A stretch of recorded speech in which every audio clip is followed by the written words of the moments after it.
speakers will try and respond to that to the best of their ability. So, Emanuela, if I can just check with you, is Kabenga with us?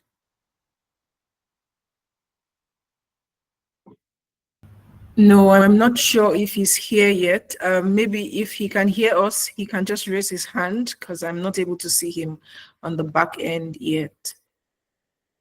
So Kabenga, if you're with us, just let us know, please.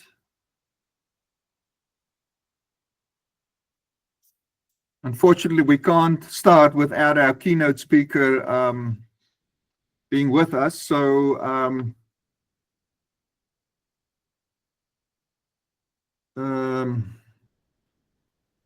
let me just see if I received anything from him.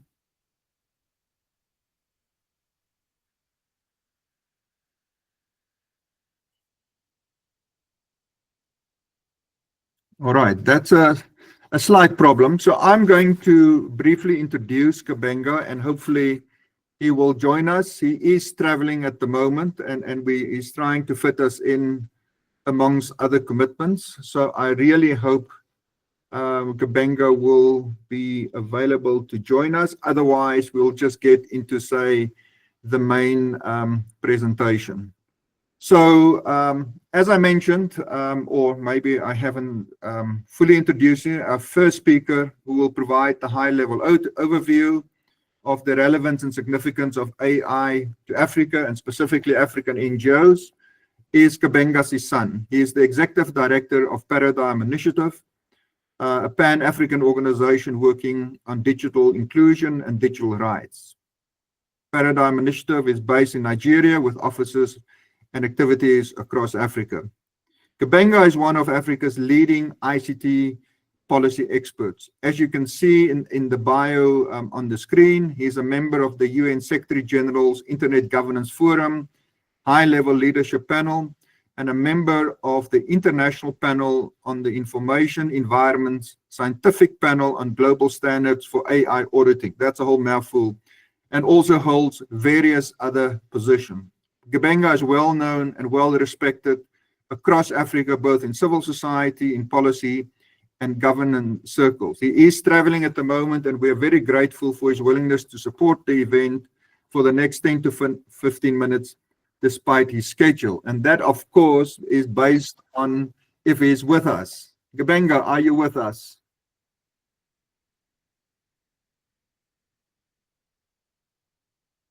Still not with us? No. Okay, that is a slight problem. Emanuela, are you ready to run the master class if we can't find Kabenga in the next minute or two? Absolutely.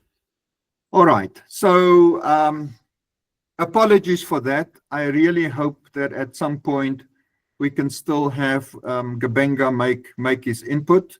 I'm sure many of you already on the call is very familiar with the work of in Nigeria and elsewhere. So it's a real pity that if we don't get his input. Be it as it may, as I said, the role of Kabenga was really to set the scene at a high African continental level, the relevance of AI to the continent, and then by implication, the relevance to that for African NGOs.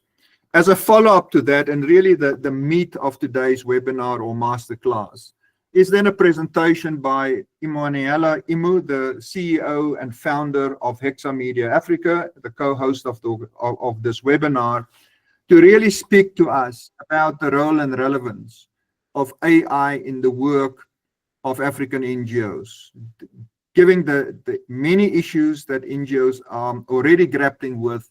What is the role of AI in improving, supporting, assisting, making it better, transforming the sector, but at the same time, obviously, what are also the issues, the concerns, and the challenges that many NGOs are facing or might face as a result of AI.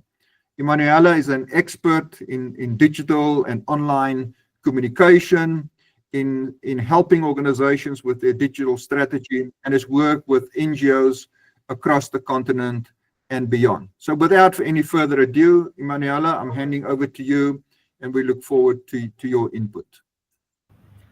Thank you so much, Mr. David, for the amazing introduction. Can everyone hear me, please?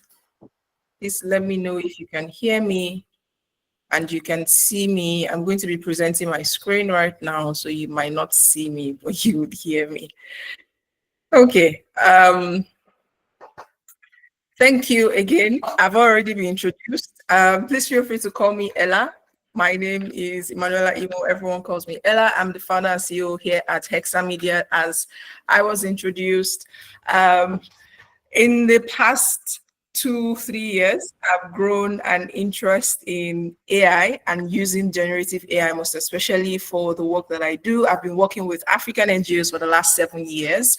And so I've been able to take my experience with comms and, push that into the use of AI to speed up work, make life better, and, get things done so that people like us that like to create change are able to focus on the mission instead of having to focus on the back end work. And I'm sure you can relate with me. And so today, very quickly, we're going to look at specifically AI tools that you can use for content creation, writing, and fundraising. And I know that's why a lot of you are here. This is going to be a no fluff presentation.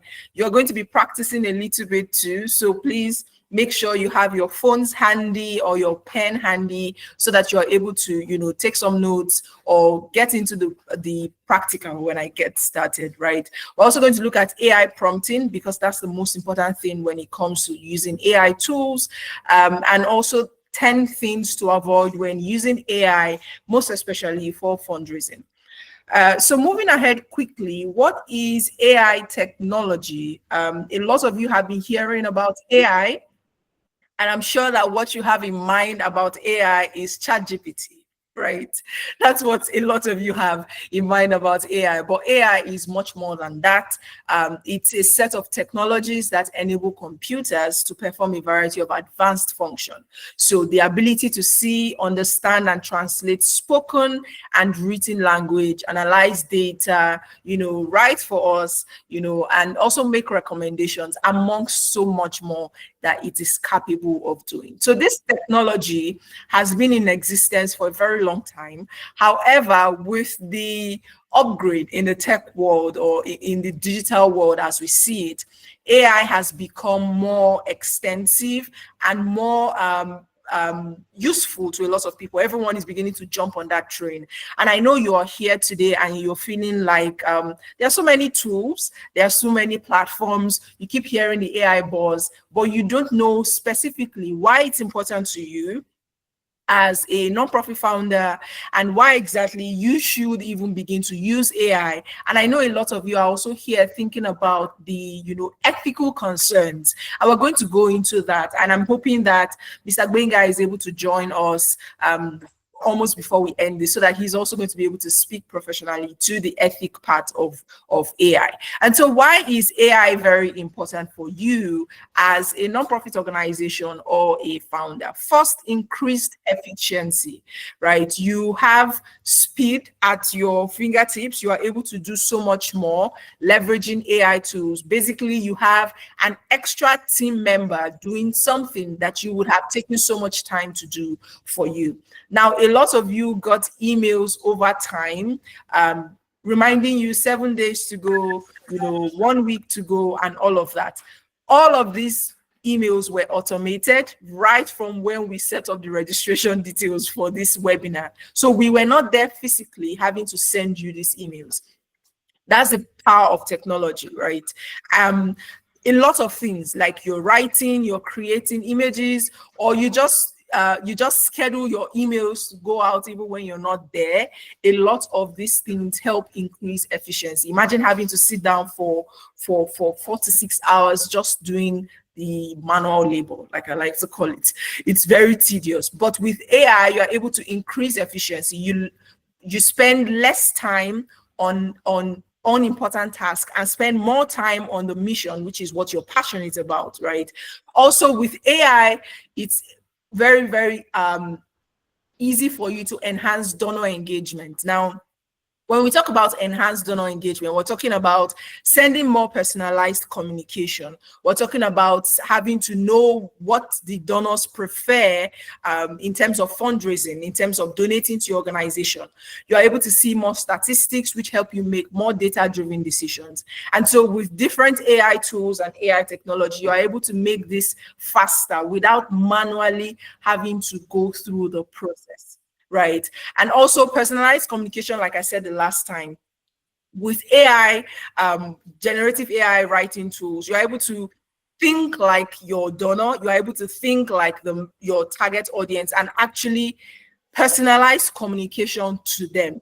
So it's very important, especially for us here in the impact sector, to begin to look at how we can use AI, for your organization to automate repetitive tasks, carry out smarter donor outreach, because your work can't run without donors and donations. And so you need to get smarter and flow with the time, when things are happening. Also, data analysis.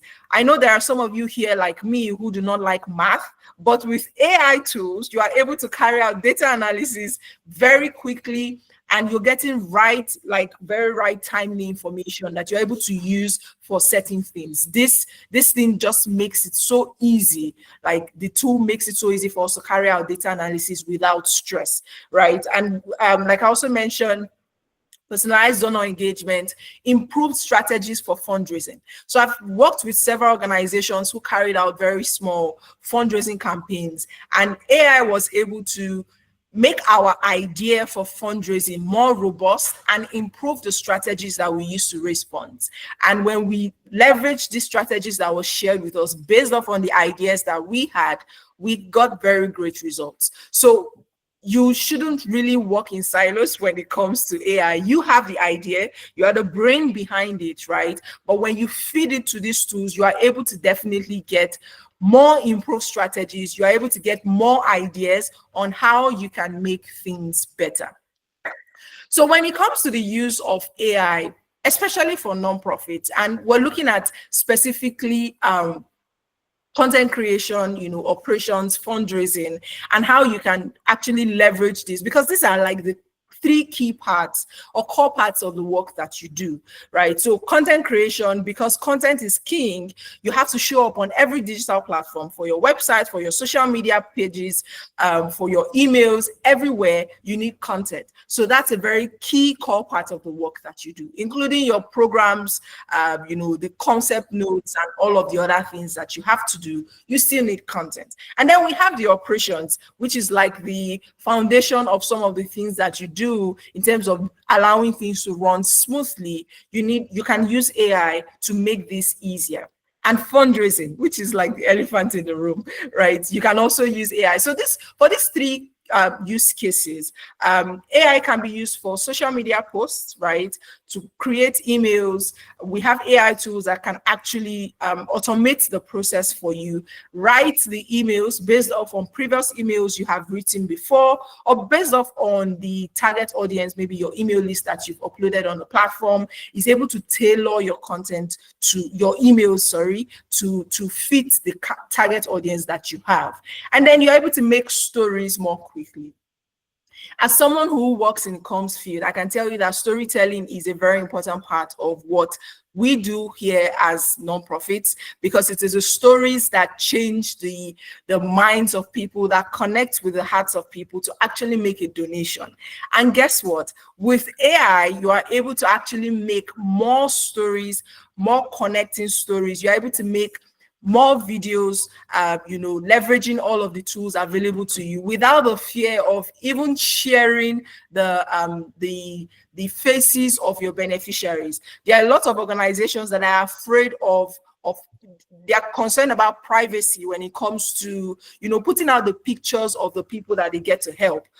AI has actually come to solve that problem for us. And how does it do that? Very simple. You are able to create, videos using AI images that you created that look somewhat like the images of the beneficiaries that you have, but it's not their images, right? So that way Their privacy is protected. You're not putting them out there. However, people are still able to connect with the stories that you have there. All you need is their voices. Sometimes you do not even need to use their voices. You can create AI generated audios, or you can clone the voice of whoever is going to be, sharing that, if you don't want their voices or their faces to be out and all of that. And don't worry, I'm going to show you practically how some of this looks like on the back end. And like I said, this is a no fluff class, so don't worry, I'm going to show you that. And also making engaging visuals and videos, like I said, with so many AI generated AI image generation platforms, you're able to create images. And I don't know how many of you have been seeing this Ghibli ChatGPT feature that was just launched. A lot of people were creating so many things with that, and you're able to do so many things. Is it Pixar, 3D Pixar images, or cartoon style images? Different kind of visuals. You're able to bring your imagination and your idea to life, and it's super amazing, because without the invention of all of these tools right now, we would have been racking our head around how we're going to make more engaging visuals while trying to also protect the privacy of the people that we help. And when it comes to operations, like I said at the beginning, you're able to automate routine tasks like emails, your reports, your summaries. You're able to free up your staff time for more important work. And for some of you who run a very lean team, AI can become like, your third leg, right? Helping you to get things done. You can set up very simple automations that take your emails from your email box to ChatGPT, prepares a response, and resends the email back, to the people. All of this is very possible leveraging AI tools. When it comes to your reports and summaries, we're right here on this call using Google Meet for this meeting. And guess what? This meeting is being recorded. There is also a transcription. I don't know if you can see it on your screen, but I can see it on my screen. There is also a transcription that is happening in real time. And what's going to happen at the end of this meeting, I can just go to the transcriptions, pick out everything that has been said, and begin to take out quotes and whatever information that I want from this meeting without having to go back to listen to the recording again. And what I can now do is get that transcription, maybe upload it to ChatGPT or Claude AI, and tell it to create a report. Now I'm giving you an insider view of how it goes on in comms world. Tell it to create a report for me, like an after event report that I can share with my subscribers as an email or as a publication on our blog site, right? Now, what this does for me is I don't have to go to read through transcriptions. In fact, before there were no transcriptions, I don't have to go and listen all through a 1 hour or 1 or 2 hour video recording just to know what was said and pick out the tidbits. AI just makes this so easy. So with your operations, a lot of things just go smoothly with AI. And when it comes to fundraising, you can use AI to identify and segment donors for personalized outreach. So you can also use AI to identify donors' tastes. So when we say taste, or I think best word to use is preference, you are able to use fundraising tools that are AI enabled to actually segment your donors and know when they prefer to give, to which of your causes they are more drawn to based off on their donation data. You also know what amount is like a more frequent donation amount for people to give. These are some very important information you're able to get leveraging fundraising platforms that are AI enabled, right? Also, if you have some of this data, even though sometimes I advise against it because of these ethic issues, all these ethical issues we're trying to talk about, but sometimes with the consent of your donors, you're able to get this information, upload it to any of the generative AI platforms, and you're asking it to, using the data that you have uploaded to it, give you similar people who can donate to your organization. This is very possible leveraging AI also. Also, the most sweetest part of using AI for fundraising is actually the ideas for creative campaigns. For this, I can tell you that every campaign that we have had to create or design, it has always been creative as a result of the different tools that we have gotten to use, not just using ChatGPT, but there are so many tools which I'm going to be showing you very soon. We're having to create all of these ideas. AI just makes it easier, right? From the concept note to the email sequence, to the idea for the flyers or the images, to the idea on how you're going to publicize. AI makes everything easier. So you are not now having to think about it all alone. You have an assistant that can help you think. So think about it this way. When it comes to using AI for your organization or as a comms person, what you're looking at is you, who is the director, the driver of the entire thing, with the idea. So take it as you are the brain box, and you have an assistant who is somehow smarter than you, somehow, because of the information that has been given to it, has a wider database in its head, has been programmed to, think more and do more, right? So with that assistant as help, you are able to take your ideas, give it to it, and tell it, make it better. Or you're able to tell it, refine this idea and make it more extensive. Or you're able to have a conversation with it and say, this is the idea I have. What do you think? How can I make it better? It's like just chatting with someone, right? And a lot of these processes are super easy to carry out. So let's go into the tools. And like I said, I'm going to be sharing my screen to show you how some of those tools really work.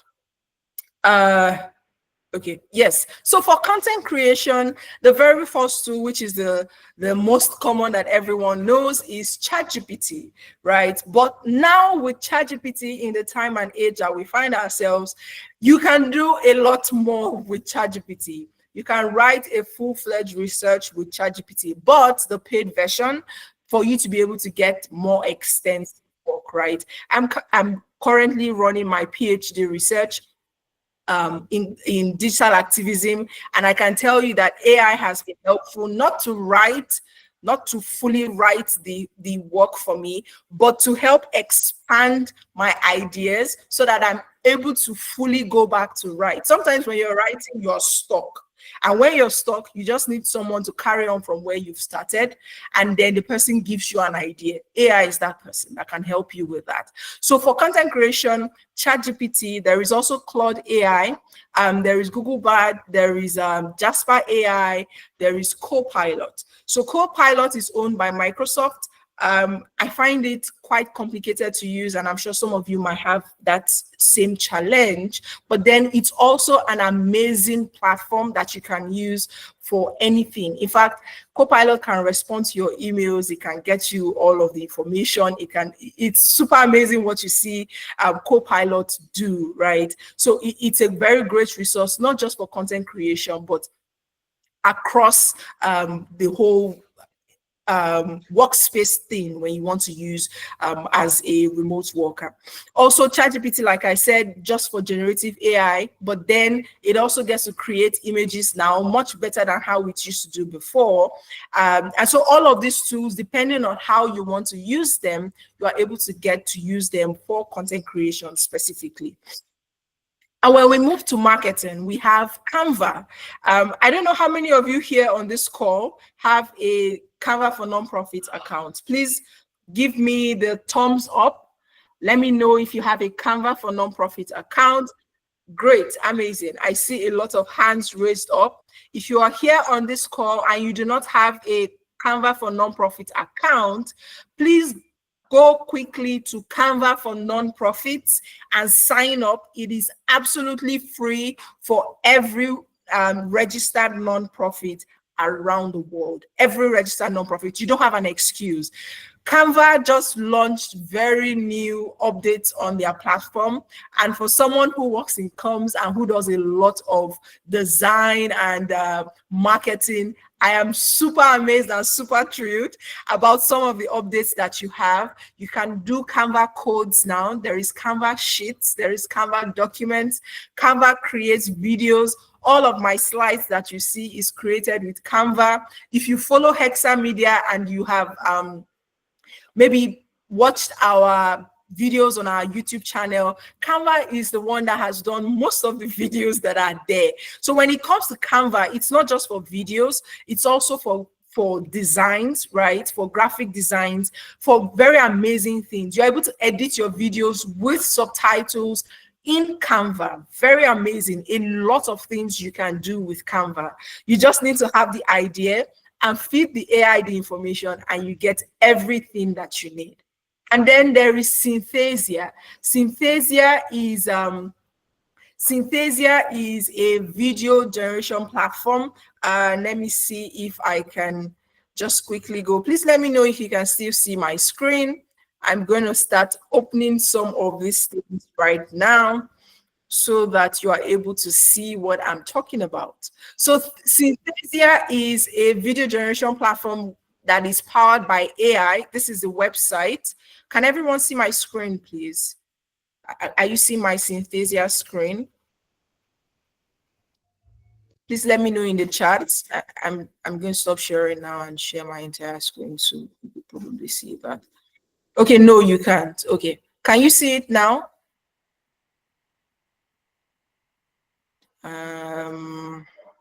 Perfect. My screen should be coming up.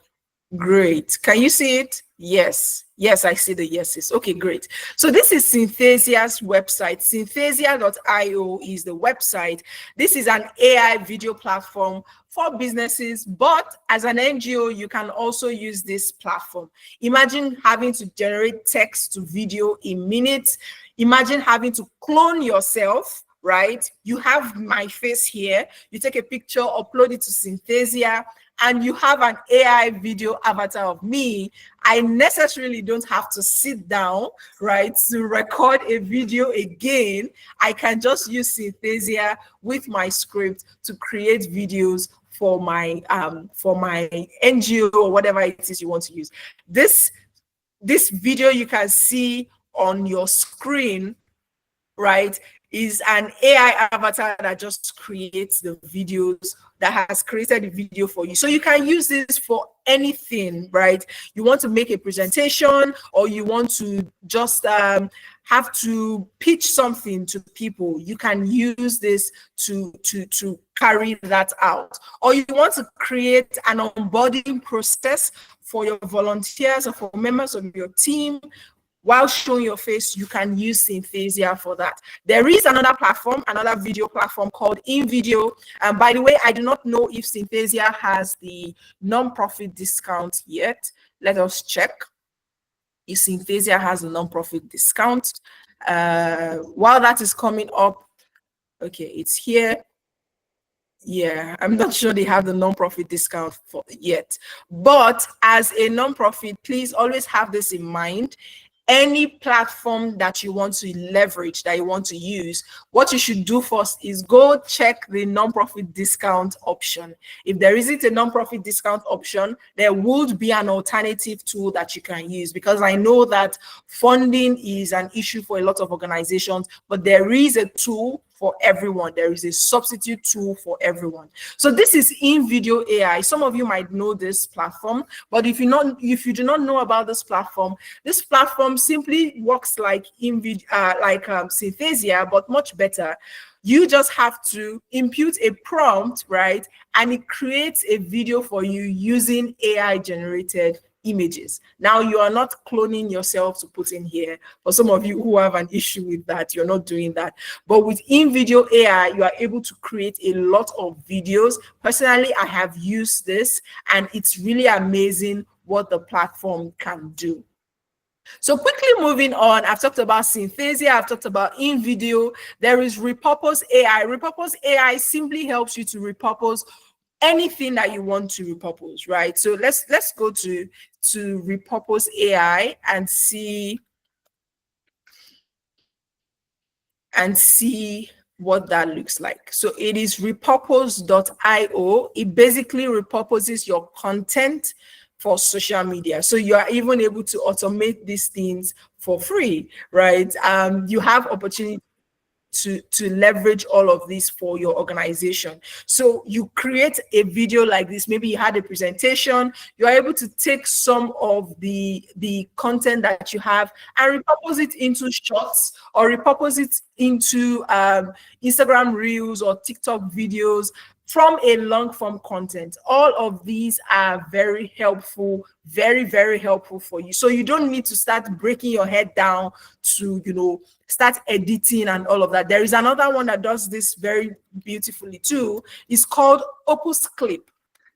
So like I said, I'm going to be sharing a lot of tools with you. So please write them down, because some of them, they will just come like as I'm talking, and I might not have them on my presentation, right? So Opus Clip, you can get a long form video content and put it up here, drop the link, and Opus Clip is going to divide that or edit that long form content into shorter form content, taking out the most impactful parts and bits of what you said, adding a caption, and you are good to go. All of it AI generated, no manual labor involved. Isn't that beautiful? Very amazing, right? Excuse me. So Opus Clip is another one you can use to repurpose your content as a nonprofit. And we have Adobe Firefly. We're right here on this meeting for those of you who like to do who like to have Google Meet, but you want to be able to follow through the conversation after. You can actually use Adobe Firefly. It's an AI meeting assistant. It would record all of your conversations, take out the keynotes, and give you next steps. Very super tool, very amazing. And you can use it for free. I use the free version. I'm not paying anything, and it still works very well for me. Please, for those of you raising your hand, I will take questions after this session. Thank you. All right, and then we have DALL-E. DALL-E is an image generation tool. There is also Leonardo AI. Some of you may know Leonardo. There's Leonardo AI for image generation. Like I said, ChatGPT already helps create this, but there are other tools that you can leverage for this. So let me just quickly open my Leonardo AI account. It creates AI generated images, and the idea behind making very beautiful designs or very ugly designs, the difference is you are actually able to prompt the platform with, right? So prompting is very important, and we're going to come to prompting very soon. So you can see this is loading up. This is, yes, this is an AI generated image that I created.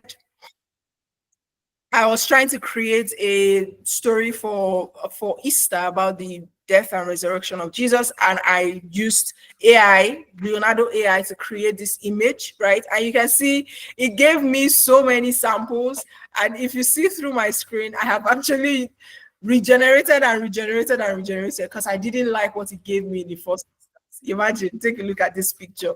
Not so great. Why should the hand be upside down? Isn't it? So with AI, you are able to actually just keep tweaking to ensure it suits what you need. There is no one perfect fit at the first try. Okay. And you can see my prompt here, very detailed. I gave it the image style. I gave it the description of the cloth, of the person and everything. We're going to talk about that in the prompting section bit of it. And so these are some platforms, and there is Durable.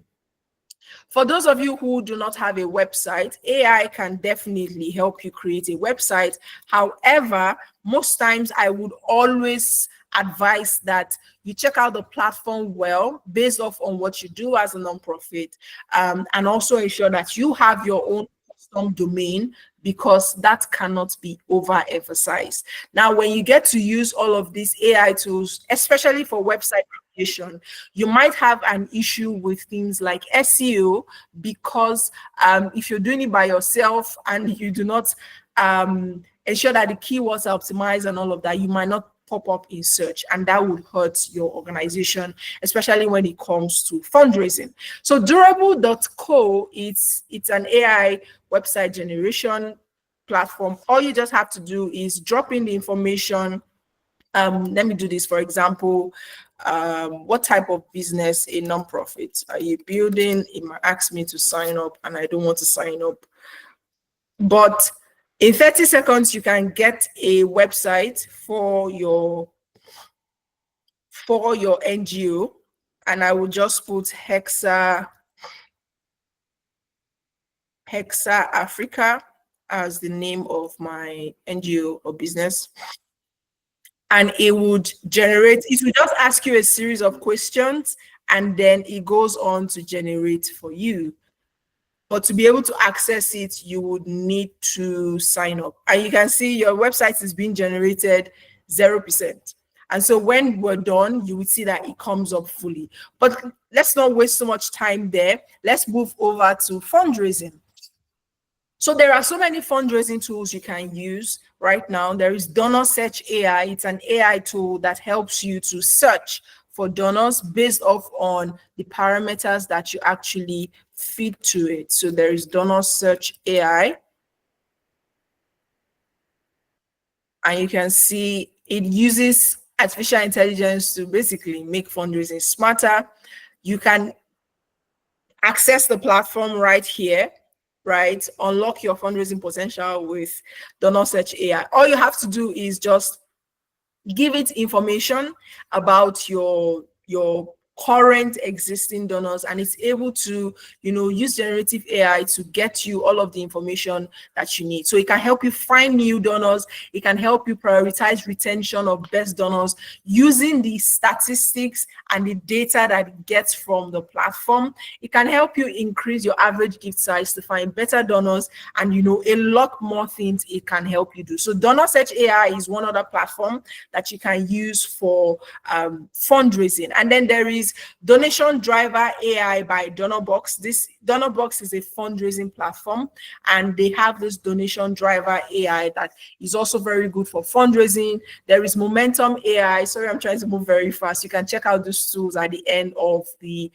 call. And then there is Raised by Gravity. There is Wisely, and there is Fundwriter AI. I'm just going to quickly show you what Fundwriter AI is. It's a platform. Fundwriter AI. It's a platform that is really great when it comes to, building anything. You need an assistant, you want to write. Like I said, that generative AI writing things, everything that has to do with writing, but for fundraising. Very amazing tool. For emails, for posts, for proposals, everything that you need to do, but for fundraising, right? So when you want to do all of this writing, sometimes you get stuck.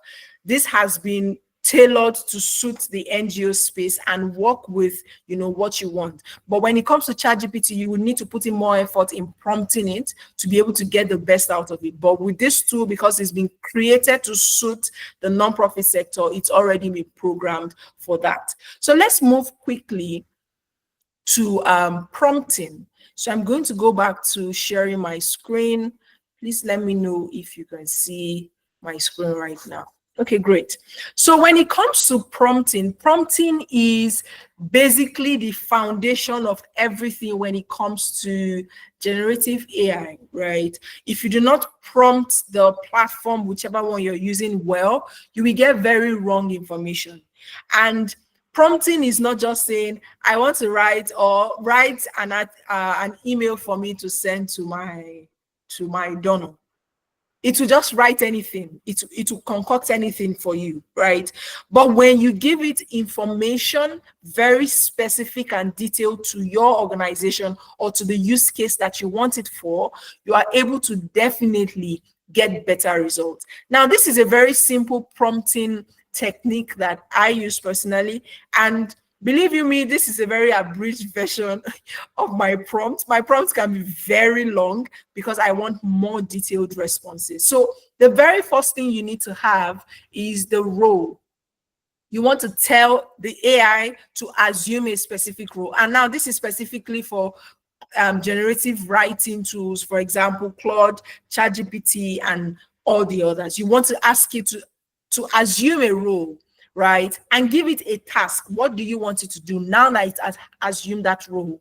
And then you give it the information of the organization or the information of the platform that you're working with or whatever it is that you are giving it information about. And then, for example, this is a fundraising campaign use case. You want to also give it information about the campaign that you're trying to generate information for. And then you want to give it a tone of voice. How do you want it to act like? You know, what's the tone of voice? Do you want it to be professional? Do you want it to be friendly? And then you want to also include SEO optimization, maybe just in case you want to be findable on Google, which is very important. And then you want to give it more info. So you can see this is a very simple 7-step process that you can use for prompting. And I said here, you are the director of a fundraising for a nonprofit. Now that's the role.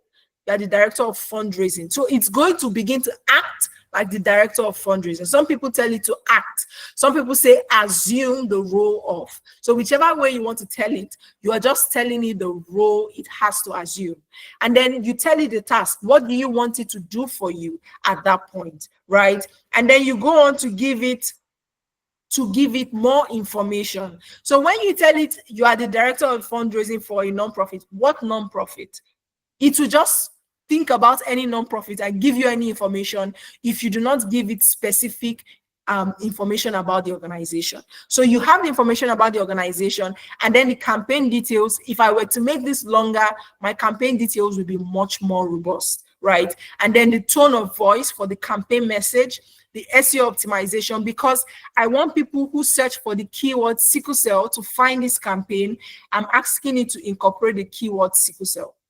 Are you seeing how I'm thinking about it? Now you're giving it more information at the end. If you copy and paste this prompt, it's going to give you a very, very robust response. Nothing generic, nothing just there or something not tailored to your organization.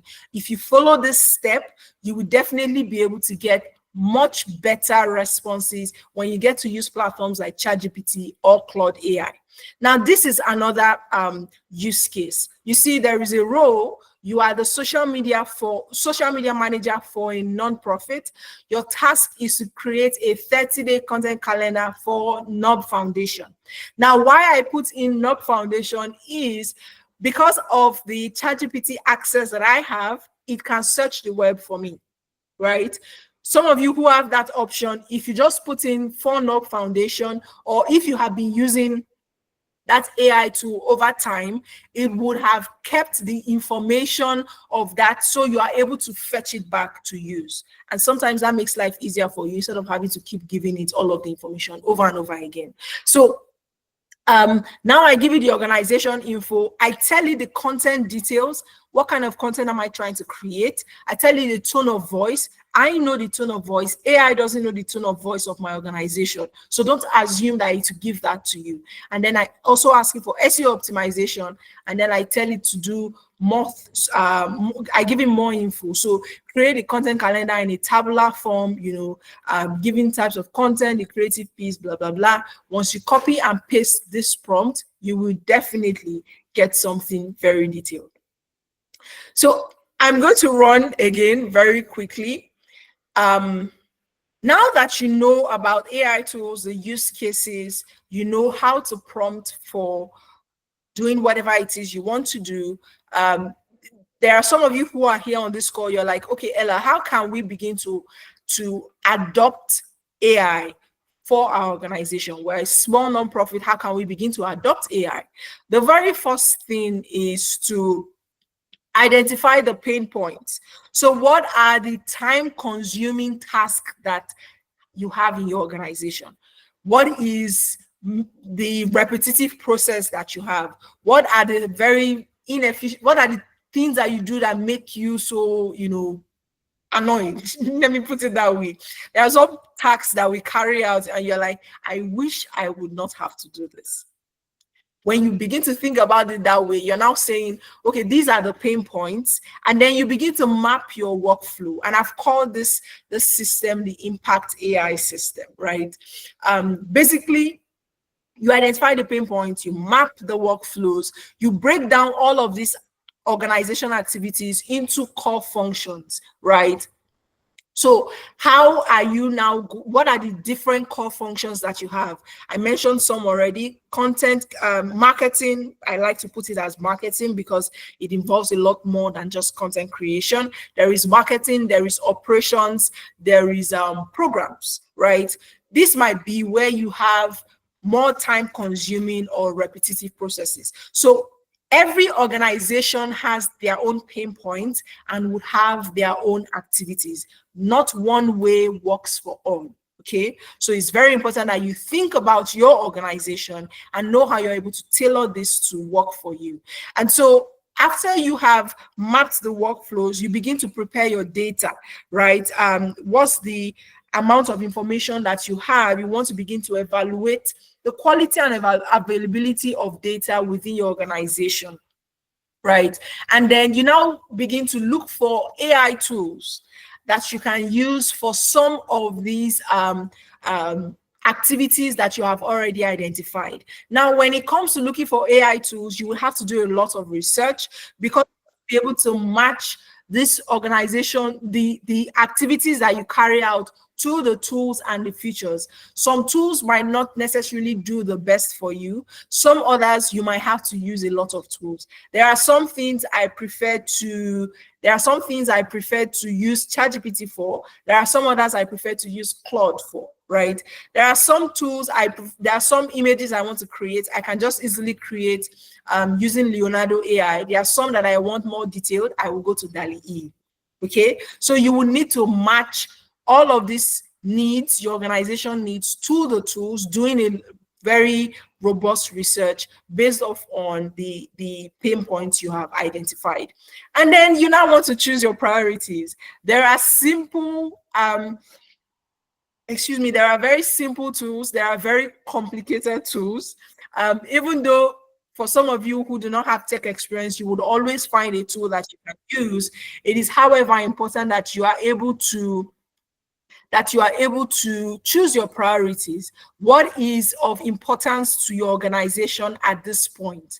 Because we say AI for your organization doesn't mean that everything you do has to be carried on by AI.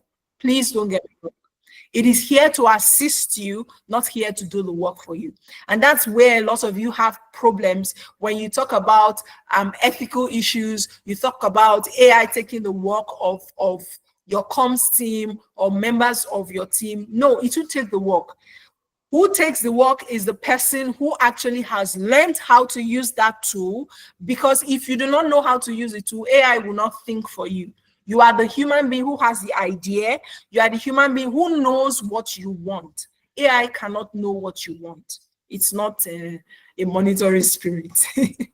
So you want to choose your priorities and begin to think about which is more important to you. So which of the activities do you need to actually take off your table, because that is more time consuming. For some of you here, it might be content creation, and I can relate because you have a very lean content creation team.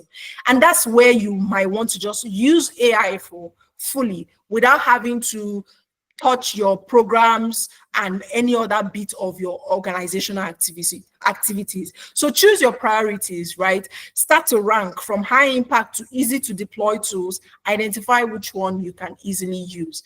And then, as usual, test. Nothing works well under 2 days because you also do not know how to use it. You want to ensure that you've tested these tools and you've used it at least for 1 month before you say that it doesn't work for you. In fact, I would say 90 days, but I know a lot of you are not patient. So you have to stay stand true to the time, right? Stay through and just test it.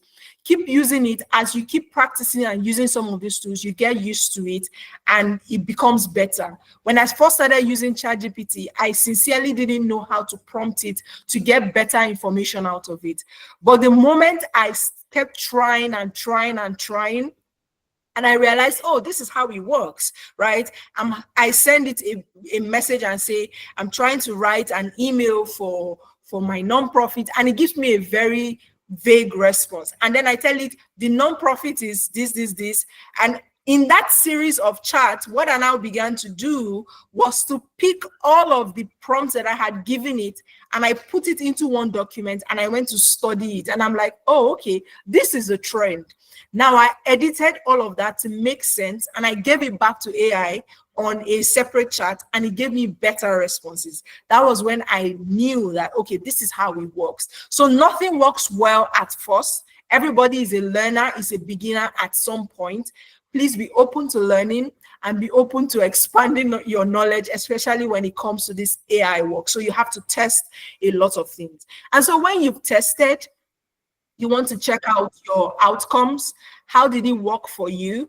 Did it actually reduce time? Did it actually make you more efficient? Did it reduce repetitive tasks? If it did that, then it's working for you. But if it didn't do that, what was the issue you faced? Is it the subscription, or is it the fact that the data is running low or something? Whatever the issue is, whether good or bad, you're able to monitor outcomes, refine your use, and scale gradually. Okay, so it takes time for some of you who are not really tech inclined, but you can do it. There is a tool out there for everyone. And so quickly, let's go finally to the most important part of it that a lot of people, I'm sure, have in mind. So there are 10 things I've put together that I want you to avoid when using AI. Very first is over-reliance on AI. Now, as someone who works with teams, I manage a lot of comms teams. One thing I have noticed is people are beginning to get dormant in the head. You are no longer wanting to think by yourself. You don't want to get the idea by yourself. You don't want to become creative because you think AI will do the work for you. That's what we call over-reliance. It shouldn't be that way. You are the one who has the idea, who has the mindset, who knows the work. AI doesn't know the work. It is only there to assist you. Key point. It is only here to assist you. It is not here to take the work away from you. So you want to not over-rely on AI. There are some things you can write yourself. There are some things you can think by yourself. You don't need to use it for everything. If your beneficiaries are not worried about using their pictures, please use their pictures and don't bother having to go generate images. Okay, so over-reliance is one thing you also want to avoid when using AI. Also, you do not want to ignore data privacy. Back in Europe, data privacy is a huge issue when it comes to AI. In fact, they have very strict rules for that. When you have to upload or give data, maybe emails or contact addresses, to all of these third-party tools, AI tools, please ensure that you've received outright consent from whoever has that data. You want to ensure that you have received outright consent from whoever has that data. You cannot just go and give it out like that, because people would probably sue you, and it's very wrong, right? Some people don't mind. Okay, for someone like me who works in the tech comms world, I wouldn't really mind because I have footprints everywhere. However, you want to be very careful when it comes to that. You're a nonprofit. Also, poor quality prompts, like I said, you garbage in, you garbage out. If you do not prompt properly, you will get nonsense. And then you would say AI doesn't work. It absolutely works. You just need to prompt properly. Lack of personalization. If you do not tailor your messages based off on your donor profiles, because AI is the one giving you information, you would lose the donors entirely. So you might use AI tools to write your content or your messages, but you want to read them and ensure that they are personalized to suit the donor. Don't send a message to someone who cares about children, a message that is focused on women to someone who cares about children, because you have some of you have different thematic areas. Don't make that mistake. Whatever AI gives you, you want to read it, digest it, proofread again sometimes. Sometimes you want to also include your own bit of it. And I know you might say this content is AI generated. If you prompt it well, I can beat my chest. You cannot tell me what content is AI generated and which is not if I create it for you. So everything lies in prompting, but you also need to read it properly and be able to fine-tune all of the information. Also ensure you are using appropriate tone. Ensure that it aligns with your organization voice, which is why you see in the prompts that I shared with you, every one of them had the tone of voice that we use as an organization. So even though you automate tasks, like I said, some tasks require human touch. You cannot eliminate the role of a human when it comes to AI. Some tasks definitely require human touch. So like I said before, when we're talking about how to implement AI for your organization, don't make everything in your organization AI because we said AI can help you. There are some things that we cannot just remove the role of a human from. AI, human is required for some of those tasks. Please pay attention to those tasks. And next, you have to always test things, right? This content you created with AI may not work like this second content you created with AI. And I see that Mr. Gbenga is here. So I will just quickly round up. And test. Like I always say, always test everything. Have different versions to see what is working. And make AI a part of a larger tech strategy, right? Try to integrate it with other tools. Try to put it in whatever parts you can. It's not necessary for all parts, but whichever part of it that will make life easier for you, please do that as much as possible. Do not skip analytics, right? When you're carrying out AI-driven campaigns for your fundraising, you want to go and check out what is happening, track the performance, and ensure that everything works well.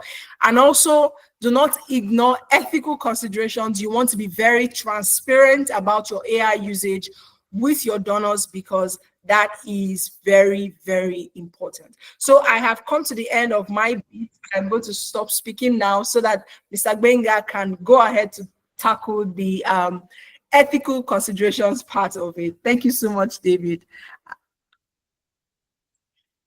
Thank you, Emanuela. Yes. Gbenga, I see you. Emanuela, can you just unmute him, please? Yes, I think he can unmute himself. I just did. Wonderful. Hi, Gbenga. So I apologize. I believe I mixed up the times. Not a problem. So we've already introduced you, set the scene. We're hoping for a groundbreaking presentation, and then you were not here. So now all the pressure is on you to share with us your perspective. So we've dealt with the practical stuff now for the last half an hour. So we just flip it around. So we'll deal with the high-level strategic stuff. And again, thank you very much for making time to be with us. My pleasure, David. And once again, to everyone, I do apologize. I'm on the road. We're planning our biggest conference, Digital Rights and Inclusion Forum, next week. And so my head is sort of almost in the clouds. But I'm so glad to be able to join this. And thanks again, David, for inviting me. I'm glad to share a few thoughts on AI in Africa, and what I will clearly do is also make sure that I focus a lot on civil society. I mean, this is a civil society conversation, and I was very glad to hear that we were talking about fundraising earlier. So this is about AI for impact, boosting your NGOs reach, and fundraising. What I will start with is to say that, as we know, the entire world is buzzing about AI. In fact, I do serve on the Internet Governance Forum Leadership Panel, and the one of the things I've seen in the last few years is every time we now have an internet governance, literally be an AI conference. It could really, literally be an AI conference. Earlier in the year, we were talking about AI and elections in Africa with election management bodies. But it's important for us to clarify that AI is actually not new. Yes, it's getting a lot of buzz at this time, but many of us have actually been using AI tools already. For example, some of us already use Grammarly. Some of us already use I say to people that it is important to know that artificial intelligence really does, the focus is on the word artificial. The intelligence in artificial intelligence is you. You are the one that makes it intelligent, because it is about machine learning. It is about systems being trained with data so that they can then maybe make predictions or respond to certain things in certain ways. And I think it's really important for us to know that new technologies generally will always come around. In the next 2 years maximum, and this is technology we're talking about. In the next 2 years maximum, we'll have a new buzz phrase that everyone will be talking about. Maybe it will be IO, maybe it will be AB, maybe it will be ZY, whatever it is at the time. But I think it's important that we zoom out a bit and look at the old concept of the fourth industrial revolution, which is where AI, Internet of Things, robotics, blockchain, we're talking about a cloud, augmented reality, biotechnology, virtual reality, 3D printing, nanotech, quantum computing, and all of those things come to be. And the reality is that when we look at the role that AI plays in all of the work that we do, we have to settle two things in advance. Number one, we have to settle the fact that we must be using any form of technology, including AI, as appropriate technology. And this is really critical. When we have high level, mid level, low level, all forms of conversations about AI, I'm very quick to introduce this to say that it is about appropriate technology. Please don't fall for salespeople or consultants. As a consultant myself, I know I'm short selling myself right now, but please use tools that are relevant for you. That's the first part of it. The second part of it is that you need to break down your process. You need to break down your process to understand which of the areas in your process where AI or any form of new technology needs to be applied. So let me spend a few seconds on the first part. When I say appropriate technology, I mean it is not for you to focus on the tool that is popular at a time. Everybody is talking about ChatGPT, everybody is talking about DeepSeek, everybody is talking about whatever tool everyone is talking about. It is important for you to ask yourself this question: do I need this, or are they thrusting it at me? Because if you don't need it, what you will do is you will invest time in learning something that you don't need. You want to use AI in fundraising. Someone tells you about a particular tool that doesn't match your own needs, either because of context, and context is important. It could be that this tool has been trained with data from a certain region of the world, and you are in Latin America or you are in Africa, and you put in your data.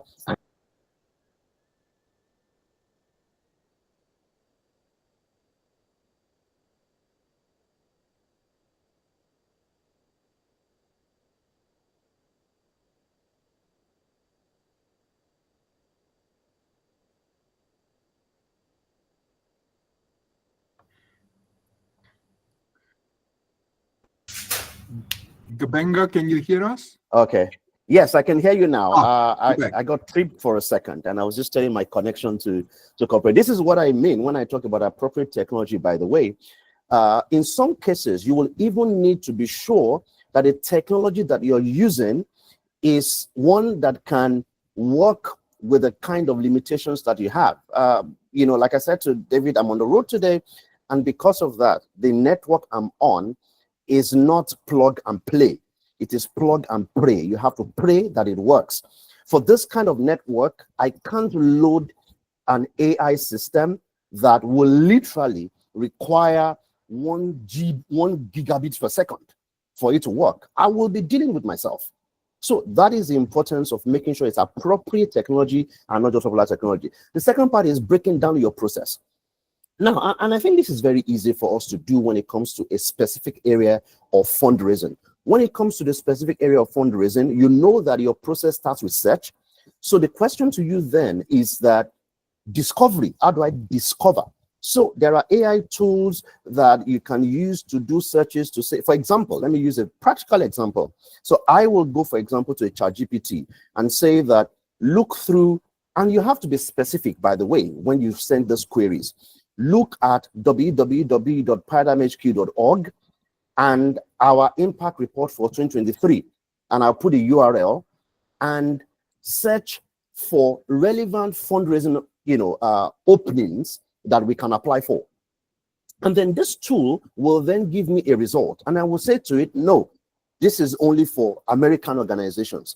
Give me for, African organizations. And then it gives me an entire long list of 300 or more or 50. And it says, do you want more? And I'll say, okay, fine.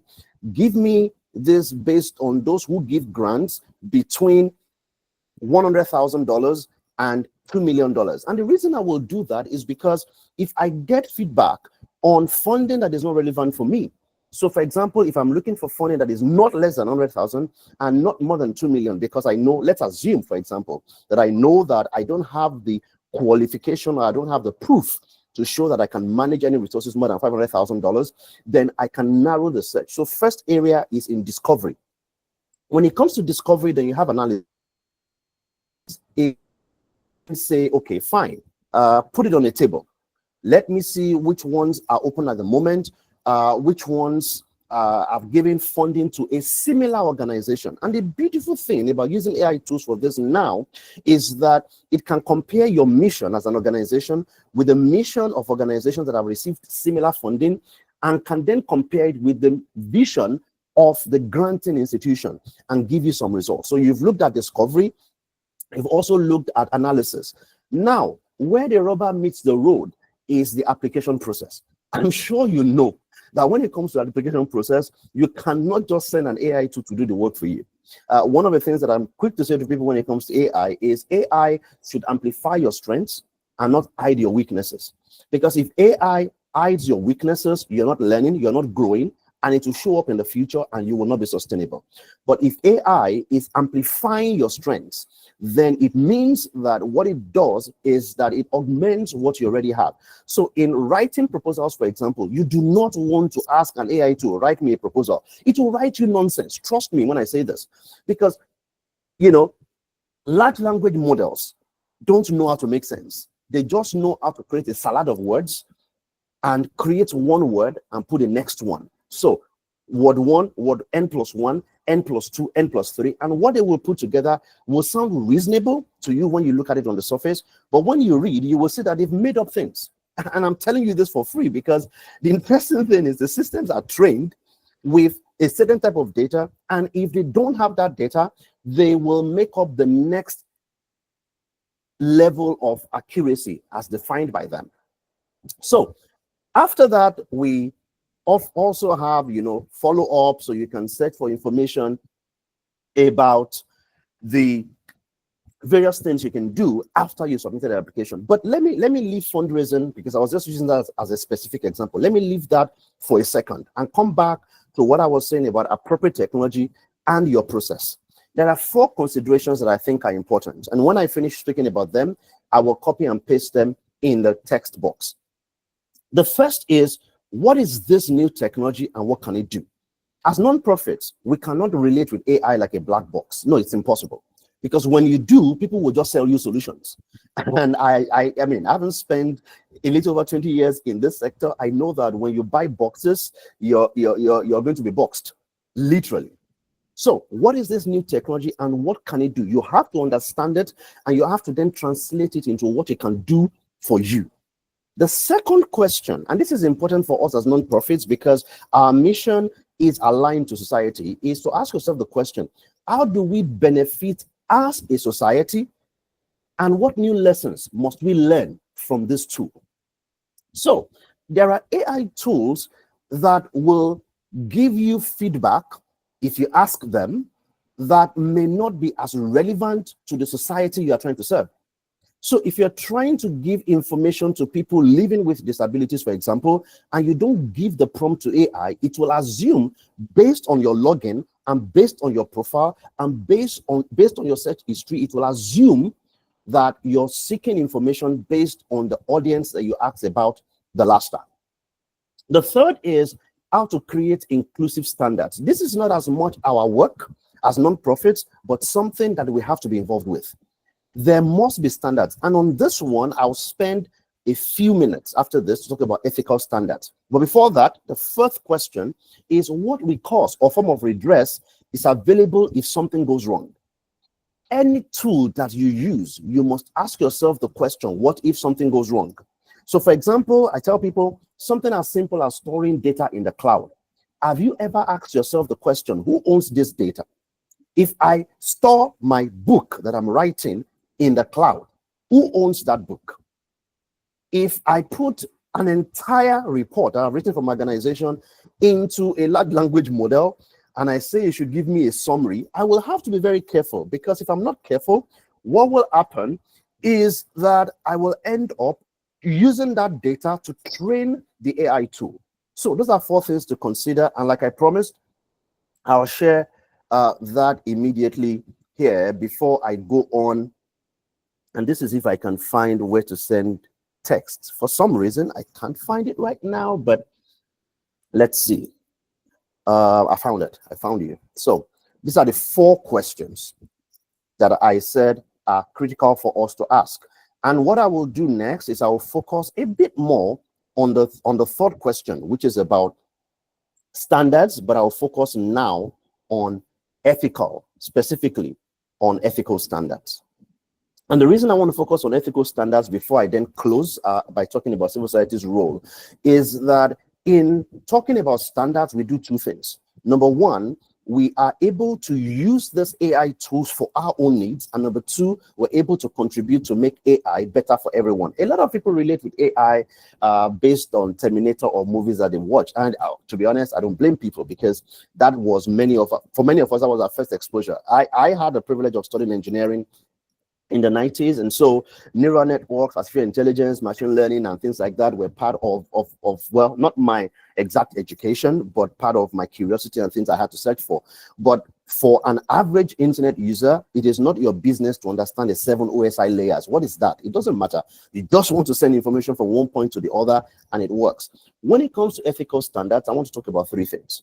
Number 1 is trust. Number 2 is experience. And number 3 is people. Prioritizing trust.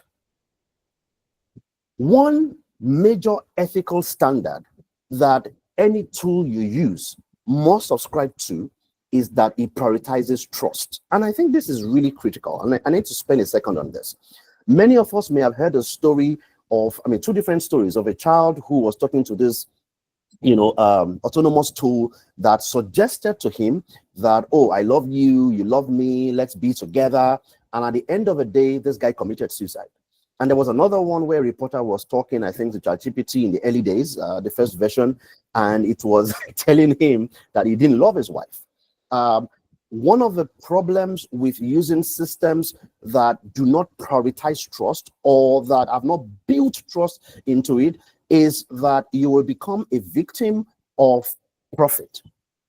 I just finished reading Careless People, a book about some of the interesting things that happened in Meta while someone was working there. This is, Sarah, who has been a whistleblower, talking to Congress and all that about some of the practices. But this is not even about Meta. This is not even about Twitter or X. This is not even about open AI. This is about us as users, as consumers, also making sure that any tool that we use, we give feedback on its evolution, because these are tools that have been trained. That you do not use a tool that will not prioritize trust, that will not tell you, okay, we don't, but then store data and makes it available. Because one of the core tenets of ethics in AI use is data privacy. The second is experience. Focus must be on lived experience, are not assumptions. I always, talk about when in the early days of this new wave of AI deployment, I went for a meeting in China and I was asked to test a system that would listen to your voice. And based on listening to your voice, it would tell you, it would profile you and say to law enforcement if you are potentially a criminal. Of course, I spoke to this system as the loud Nigerian that I am, as Benga Sheson, and this system says you are aggressive and very high likelihood to be to be ascribed as someone who will make a prank call to the Coast Guards, and so you would have committed a crime. Now, the reason for that is very simple, because the system was trained with most likely Europeans who are very gentle, who speak kindly, but I'm Nigerian. I live in a country of 200 million people. I have to shout to be heard. The third is, so it is about lived experience. It's about the fact that the tools that you use must be tools that demonstrate that they can understand your lived experience. The third is about people. Now, this is where the rubber meets the road. Typically, any new thing is popular because it is being commercialized. So it is the same for AI. Because it is being commercialized and now becoming popular, you are the menu. As they say, if you are not on the table, you are on the menu. You are literally on the menu. It then means that we need to, as civil society, do two things. Make sure that in our use of AI, we also ourselves uphold ethical standards, but at the same time, push back to AI platforms and AI solution providers to say that they must focus on people and, as much as possible, balance profit and people. It's a tall order, I know, but it's something that we must do. Let me close, and then I'll take a few questions, if possible, with what our role is as civil society. The first is that advocacy for transparency and people-centered AI regulation, and I'm speaking about regulation here not as just regulation, but regulation as creating standards. I know that there are many governments, many governments that are very, once they hear the word regulation, they're thinking of control this, control that, and I don't blame them, okay? But regulation is not about control, it is about creating standards. We must advocate for transparent and people-centered AI standards. The second is that we must ensure mechanisms for addressing grievances and seeking redress in case of AI-related harms. As we continue to use AI tools, it is our duty. Yes, we must use it in our fundraising. Yes, we must use it in our training. But what if, for some reason, you use this tool and it does some harm? Something goes wrong. How do you seek redress? This is a question we must always ask as civil society. And of course, the third is that, well, civil society completes practitioner research. So we do that, right? As civil society, to make our advocacy informed, we collect data, we process data, we publish reports. We need to bridge the gap between us being just users and making sure that we are also able to give feedback on training data, and also making sure that we literally continue to do the kind of practitioner research that we do for other things that we use. So in conclusion, I would say that yes, you must, of course, living in these times, you will have to use AI, obviously. In fact, even if you don't want to, it will be pushed to you in a product. Your Microsoft Word, when you open it now, is integrated with AI. Your PowerPoint is giving you suggestions. You go to search on Google, it's giving you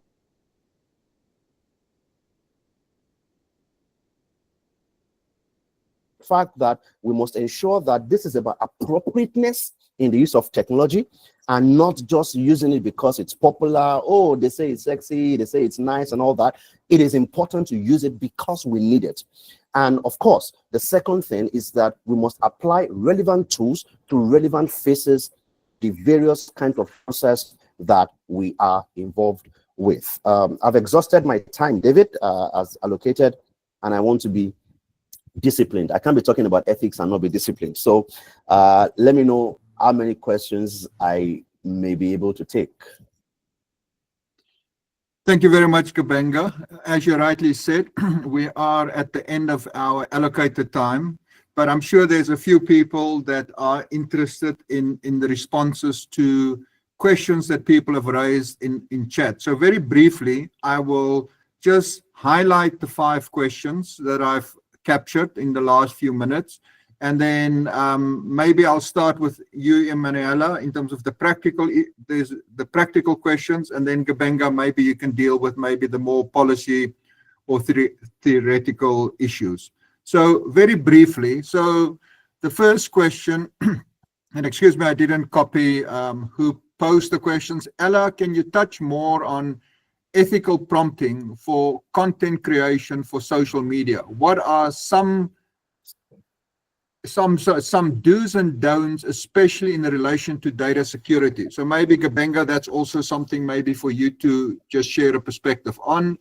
The next question is, we've seen and experienced so many AI tools that are being used to determine whether a document is AI generated. And donors have used this to determine whether they can give you a grant or not. Isn't this giving us, meaning NGOs and donors, a bad taste in AI for generating content for fundraising? Thirdly, question for Ella. For a non-tech person, can AI help develop cohesive websites that don't look, I think there's something missing, look probably like the product, or of hesitant prompts? I'm not so sure that is clear. And linked to that, what's the best way to stay abreast of the very rapidly evolving pace of emerging AI tools? And then the 4th question, I think you've dealt with it. Which AI tools can I use for presentation PowerPoint purposes? I think we've dealt with that one. And then the last one, I think this is specifically for you, Kabenga. You make an excellent point about accountability, but this would require a lot of capacity building.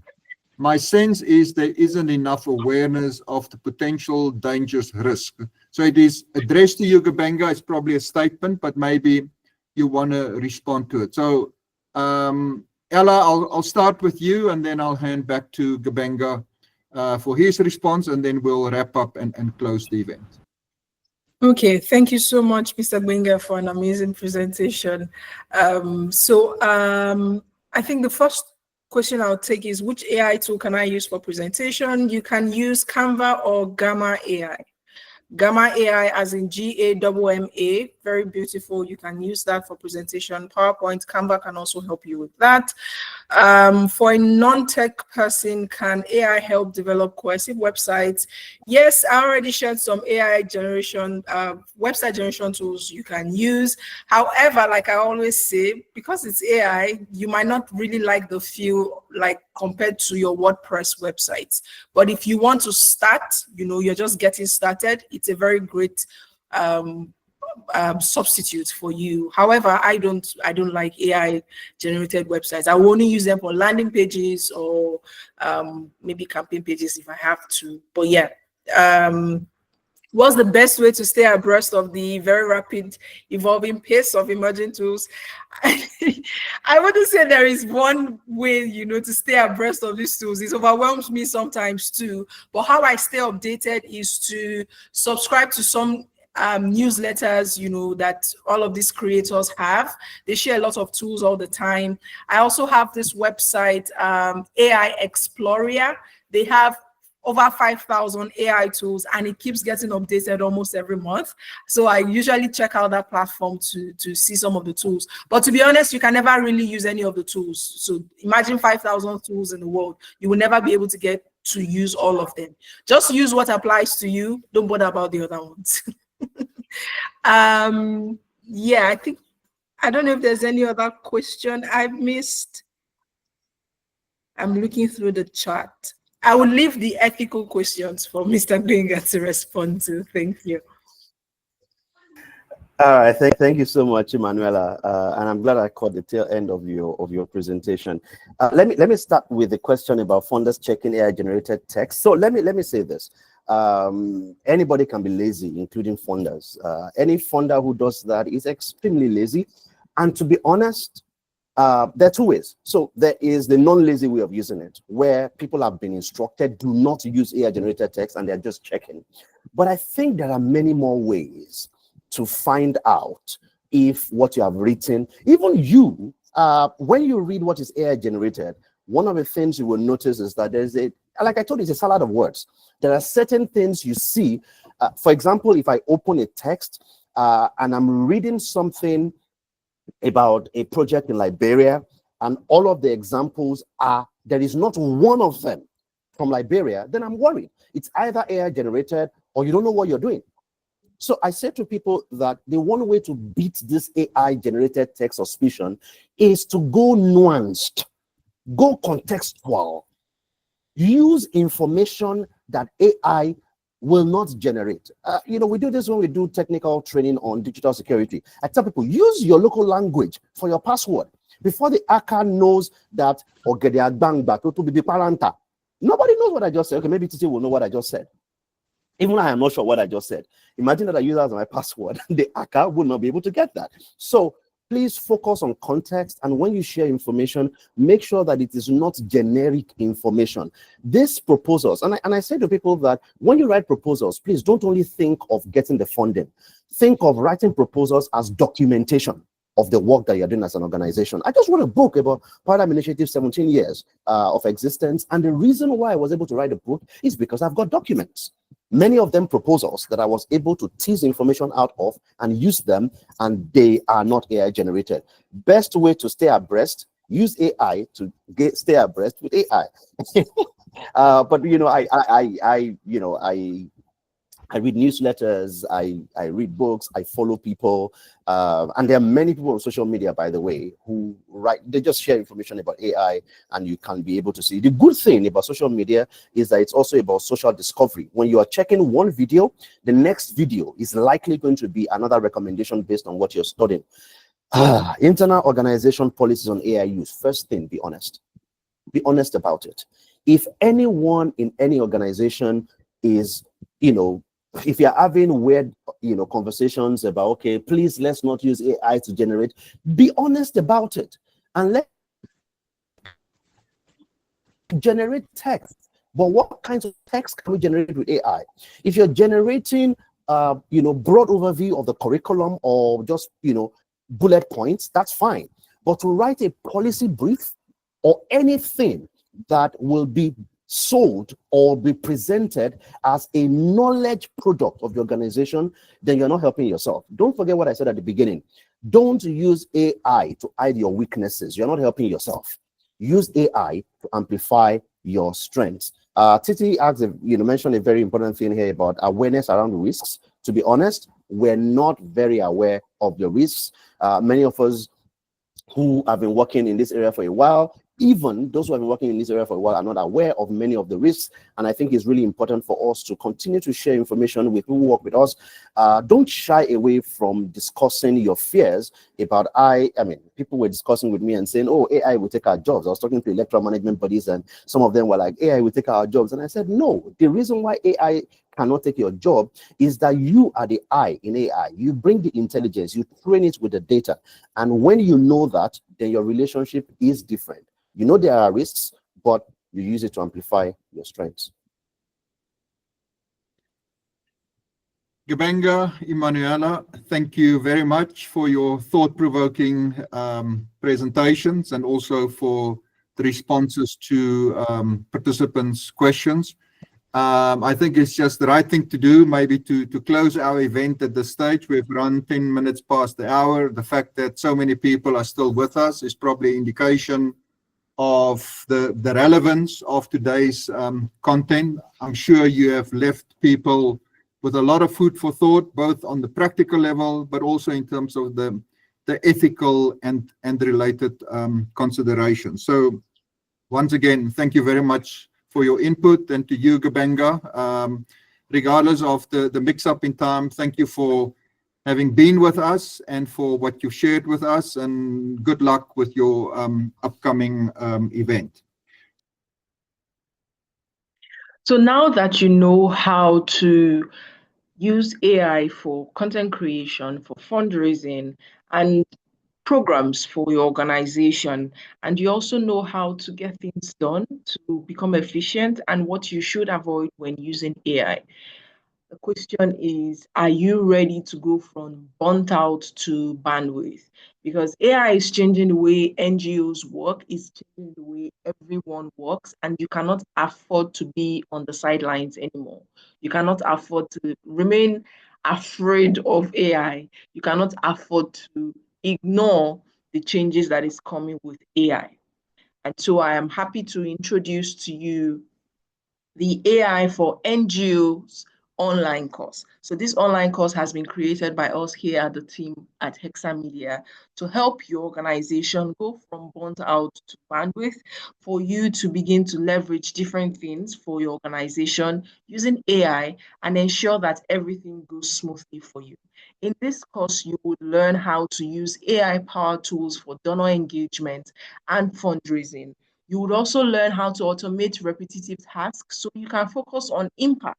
So whatever task that it is that you have to keep doing manually, there are tools and systems you can set up leveraging AI to ensure that these are automated. And you're going to be learning how to do that in this course.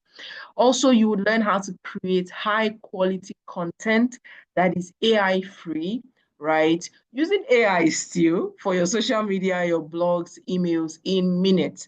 Remember, during this webinar, we mentioned that there are ways in which you can create content using AI that would not sound like AI, right? And so you're going to be learning how to do this. Also, you will learn how to personalize donor communications with AI-driven insights. Also, everything about ethics that you're worried about, we're going to be learning how to ensure that you have ethical AI use while protecting donor trust within your organization.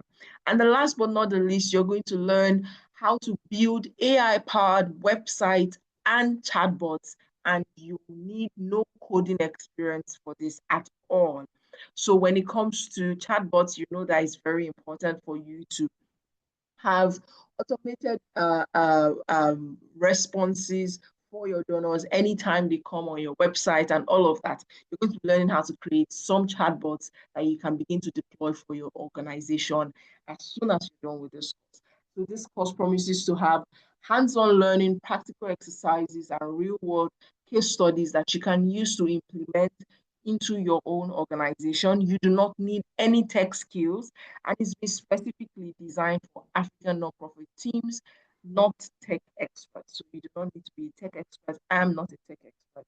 I'm just a comms expert that is able to, leverage some of these tools, and it's been working for me and the organizations that I work with. So you would also be able to access AI templates and tools, plug and play resources, and so much more. However, there are extra bonuses. I love to add extra bonuses in anything that we're creating for nonprofit because we know how important your work is. We have put together an AI tools repository that has a curated collection of different tools specifically selected for your use as a nonprofit. So you know that there are so many tools out there. I mentioned that there are 5,000 tools on a particular website that keeps getting updated every day. But these 5,000 tools can get overwhelming. So what I have done is to put together a repository for nonprofits, African organizations that you can use, and giving you different use cases. Some of them even have tutorial videos that have been created by us, so you learn how to use it for your organization. Isn't that amazing? Another extra bonus is a ChatGPT prompt bank that you never need to stare at a blank prompt box again. So this prompt bank is specifically tailored to your organization, to the African nonprofit sector, I mean. So all of these different use cases for fundraising, for campaign planning, for content creation, for anything that you want. You have over 50 of them in a document that you can easily access and just keep going back and forth to copy and paste. So you would use our own proven prompts because we have used it over time and they have worked, and we decided to create a bank out of it, right? And this prompt bank would also keep getting updated like the AI tools repository. You also have an AI policy template that you can use for your nonprofit to begin to implement AI responsibly for your organization. So this policy templates will really help you to keep things in check with the use of AI in your nonprofit organization. And for those of you who love to have certificates and all of that, we have added a certificate of completion, which you can use to showcase your new skills and demonstrate your organization's commitment to innovation. For those of you who would like to take action right now, today, right now that I'm speaking, you're saying, Ella, I am super interested. This is super exciting, and I am ready to take action. I am adding in another bonus, a pre-launch bonus for you, which is called the NGO Content Vote. And this pre-launch bonus, this vote itself, is valued at $197 one-time purchase. And I'm throwing this in for you for free. So you're not paying $197 for this exclusive bonus that you're getting. You're getting it as an add-on for free. Now, what is in this NGO Content Vote? It's the 200 ready-to-use content ideas. So you have 200 content ideas ready to use. All you just have to do is copy and paste. You also have 200 professional captions and CTA, call to action ready hooks. Just copy, paste, and publish. Or you can use our 200 caption prompts. So for each content idea, there is a caption that comes with it that you can just easily copy and paste. Or you can use the 200 caption prompts already available that we've created to regenerate fresher versions instantly. So you also have 200 image stroke graphic design prompts. You want to create a graphic design or an image to go with the content idea that we've shared with you, but you don't know how to go about it. There are 200 prompts for each content idea, each caption that you have available at your disposal. This is a mind-blowing content vote. You do not want to miss out on this. And finally, you have 100 Canva design templates at your disposal. So you don't even need to use the Canva design prompts if you don't want to. You can easily just go and make use of the Canva design templates that we have made available for you. And remember, I said this is a pre-launch bonus that we're adding to it. Anyone who misses out on this offer would not be getting the content vote at the end of the pre-launch period. So for you right now watching this webinar, the question you have in your mind is, how can you get on board this AI for NGOs course? You want to master AI for your NGO and raise more funds, engage donors, and work smarter. If you're right here watching this this replay, or you are right here on this call with me, you can get in the webinar offer at only $20. So if you're watching right now, go right now to the link you see on your screen and go get the webinar offer for only $20. Visit www.hexaproduct.digital/course. The link is in the description. The link is also on your screen. Visit that link right now. Get the webinar offer at $20. It ends in 2 days. Now, the pre-launch offer, the price would go up to $27, and this will be from 25th to 30th of April. The price will go up to $27, meaning you've lost out on the webinar offer once it's the 25th of April. And then when we launch this course on the 5th of May, it goes back to the original price of $37. And remember, I said, if you miss out on all of the pre-launch offers and the webinar offer, you miss out on this pre-launch bonus, which will be really resourceful and useful for your organization. So what are you waiting for? Go to www.hexaproduct.digital/course to get into the webinar offer right now. And so if you have any questions, feel free to join our nonprofit club community by scanning this QR code you can see on your screen. We're happy to respond to your questions. You can also send us an email on hexamedia.africa@gmail.com. Someone will be happy to respond to you. Or you can also reach out to us on all social media platforms at Hexamedia Africa. Please follow us, subscribe to our YouTube channel. Make sure you also subscribe to our email list so that you can begin to get in touch with all of these capacity building trainings that we have from time to time. We're really happy to build the capacity of African NGOs across the continent. Looking forward to seeing you all in the AI for Nonprofit course. Have a wonderful day.